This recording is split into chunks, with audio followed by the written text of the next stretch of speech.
नमस्कार दोस्तों। हो सकता है आज का जो वीडियो है वो थोड़ा सा कंट्रोवर्शियल हो जाए, लेकिन इस विषय पे बोलना मुझे कहीं पे ज़रूरी लगा, इसलिए मैं इस इशू पे आज बोलने वाला हूँ। तो जो टॉपिक आज मैंने लिया है वो है इंडिया में आईफोन का बढ़ता हुआ सेल और इसके प्रति बढ़ती हुई दीवानगी। खास करके जब से आईफोन 16 लॉन्च हुआ है, लोग जो है 21-21 घंटे लाइन में खड़े रह कर के भी एप्पल आईफोन को परचेस करना चाह रहे हैं। वैसे तो पिछले कुछ सालों से ही इंडिया में आईफोन की दीवानगी अपने चरम तक पहुंच चुकी है, और फिर भी ये जो आईफोन है इसके लिए लोगों के प्रति जो उत्साह है वो कम नहीं होता हुआ हमें देखने को मिलता है। उल्टा चाइना में जो डिमांड थी वो कम हो रही है और इंडिया में आईफोन की डिमांड बहुत ज़्यादा बढ़ रही है। ऐसा क्यों हो रहा है, इसके क्या रीजंस हो सकते हैं, इस चीज़ को समझने के लिए मैंने थोड़ा सा रिसर्च किया। उसमें कुछ चीज़ें सामने आई हैं जो आपके सामने रखना चाहता हूँ। तो सबसे पहले जो एप्पल का आईफोन है उसके लिए इंडिया का मार्केट एक बहुत बड़ा मार्केट बन चुका है।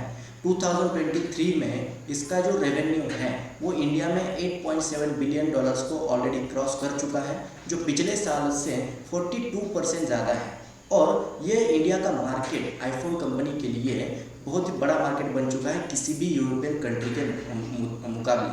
तो यहाँ पे कुछ चीज़ें हमें समझना ज़रूरी है, क्यों इसमें इतनी डिमांड इंडिया में आईफोन की हो रही है, और ये जो बढ़ती हुई डिमांड है वो इंडिया की इकोनॉमी के लिए अच्छी है या बुरी है। इस चीज़ को समझने से पहले कुछ जो फैक्ट्स हैं इंडियन इकोनॉमी के बारे में उस पर हमें एक नज़र डालनी चाहिए। तो देखते हैं some facts about Indian economy. तो इंडिया की जो इकोनॉमी है वो दुनिया में सबसे बड़ी पॉपुलेटेड इकोनॉमी है, और ये दुनिया के लिए एक बहुत बड़ा मार्केट है। क्यों बहुत बड़ा मार्केट है? क्योंकि हमारी जो पॉपुलेशन है 1.4 बिलियन को अभी क्रॉस कर चुकी है, और चाइना से भी हम पॉपुलेशन में आगे निकल चुके हैं। और अगर हमारा पॉपुलेशन का डिवीज़न देखा जाए तो ये age group wise population 67.8% population जो है वो 15 से लेके 64 इस एज ग्रुप में है। मतलब इस एज ग्रुप को वर्किंग एज ग्रुप कहा जाता है, और इस एज ग्रुप की जो डिमांड होती है वो डिमांड भी बहुत ज़्यादा होती है। तो इतना बड़ा पॉपुलेशन और उसमें भी इतनी बड़ी पॉपुलेशन वर्किंग एज ग्रुप में, ये किसी भी कंट्री के लिए एक डेमोग्राफिक डिविडेंड कहलाता है। तो इसमें होता क्या है कि लोगों की डिमांड बढ़ती जाती है, और यही चीज़ हमें अभी अगाड़ी इकोनॉमी में देखने को मिल रही है। जबकि दुनिया की बहुत बड़ी बड़ी इकोनॉमी जो है उसमें रिसेशन देखने को मिलता है, लेकिन इसका कुछ ज़्यादा असर इंडिया की इकोनॉमी में नहीं है। तो ये बहुत बड़ा मार्केट दुनिया के लिए बन चुका है। एवरेज एज ऑफ इंडिया अगर हम देखेंगे तो ये किसी भी बड़ी इकोनॉमी में सबसे कम होता हुआ हमें देखने को मिलता है, जहाँ पे चाइना का एवरेज एज 39.8 ईयर्स है, अमेरिका का 39 ईयर्स है, जापान का 49 ईयर्स, यूरोप का 44 ईयर्स। तो इंडिया की जो एवरेज एज है वो सिर्फ और सिर्फ 29.5 से लेकर 30 के बीच में देखने को मिलती है। तो ये एक बहुत बड़ा डेमोग्राफिक डिविडेंड इंडिया और पूरी दुनिया के लिए बन चुका है। लेकिन इतना बड़ा पॉपुलेशन होने के बावजूद भी अगर हम हमारी पर कैपिटा इनकम को देखेंगे तो मेजर इकोनॉमी में ये सबसे कम पर कैपिटा इनकम है। अगर हम कंपैरिजन करेंगे यूनाइटेड स्टेट्स से तो यूनाइटेड स्टेट्स का पर कैपिटा इनकम $75,000 से लेके $80,000 के बीच में ईयरली देखने को मिलता है।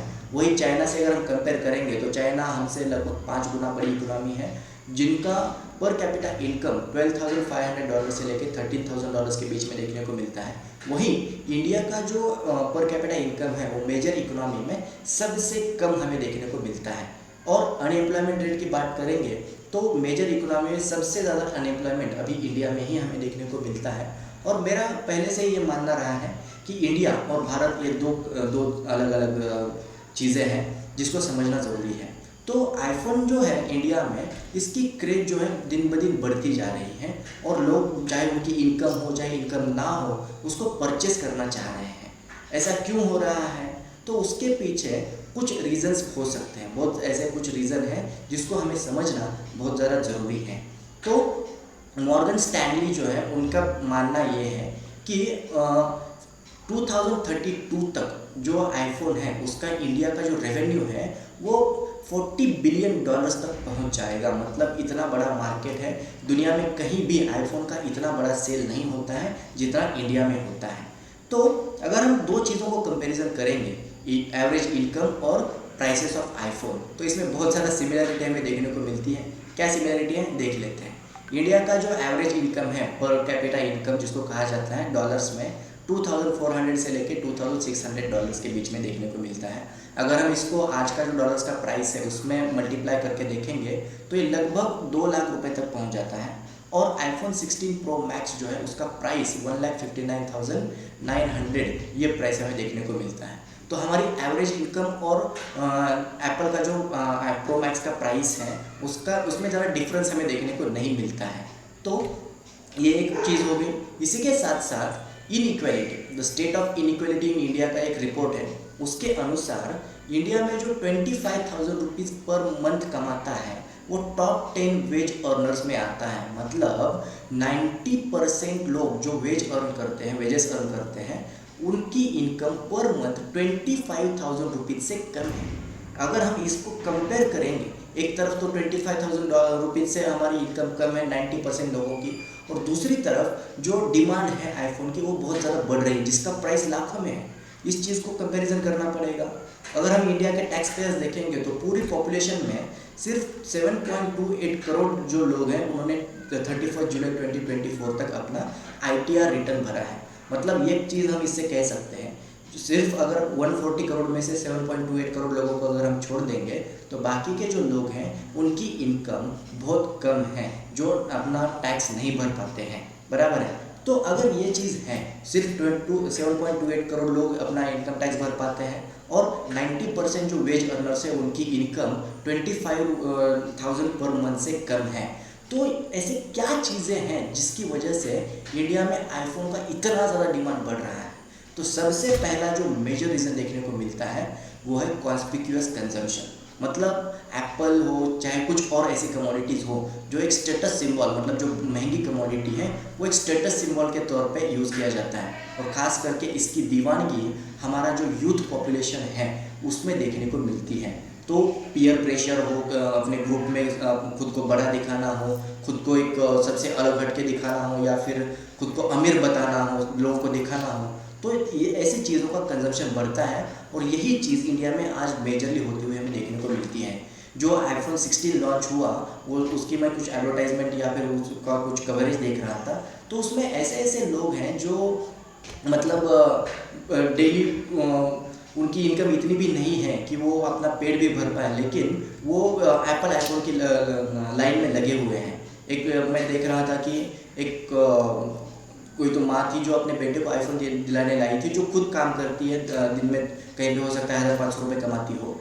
तो अगर ऐसी चीज़ें होती हैं तो इस चीज़ को कॉन्स्पिक्यूअस कंजम्पशन कहा जाता है, जो सिर्फ स्टेटस सिंबल के तौर पे यूज़ किया जाता है।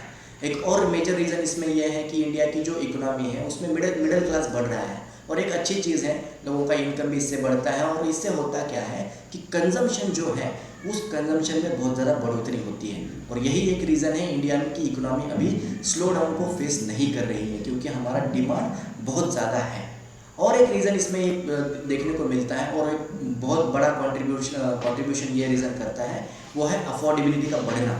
जो EMI है, EMI के ऑप्शंस, जो लोग इसको डायरेक्टली कैश में परचेस नहीं कर पाते हैं वो EMI कर लेते हैं। अगर हम एक रिपोर्ट देखेंगे टाइम्स ऑफ इंडिया की 3 दिसंबर 2022 की ये रिपोर्ट है, उस रिपोर्ट के अनुसार जो आईफोन इंडिया में बेचे जाते हैं उसमें 70% आईफोन EMI पे होते हैं। इसको अगर हम दूसरे लैंग्वेज में थोड़ा सा समझने की कोशिश करेंगे तो सिर्फ 30% ऐसे लोग जो आईफोन परचेस कर रहे हैं उसमें सिर्फ 30% ऐसे लोग हैं जो इसको अफोर्ड कर सकते हैं, मतलब उसकी इनकम इतनी ज़्यादा हो सकती है, राइट। तो अगर हम इस चीज़ को देखेंगे तो यहाँ पे एक चीज़ हमें देखने को मिलती है, लोगों में इसकी जो दीवानगी बढ़ रही है वो सिर्फ और सिर्फ उसका जो शो ऑफ है वो दिखाने के लिए बढ़ रही है। तो मुझे ये नहीं कहना है कि लोगों को परचेस करना चाहिए नहीं करना चाहिए, वो हर एक की पर्सनल चॉइस होती है, लेकिन मेरे हिसाब से जिनकी इनकम बहुत ज़्यादा है ऐसे लोग इस चीज़ को परचेस करें। और दूसरी चीज़, जिनके पास मल्टीपल इनकम सोर्सेस हैं वो लोग इस चीज़ को परचेस करें। हाई इनकम भी होना ज़रूरी है और मल्टीपल इनकम सोर्सेज भी होना ज़रूरी है।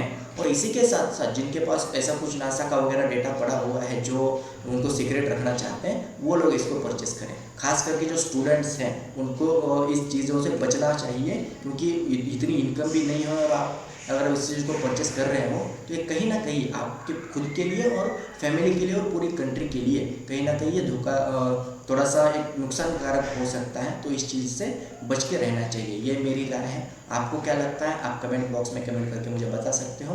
तो मुझे लगा कि इस इशू पे बोलना ज़रूरी था, इसलिए मैंने बोला।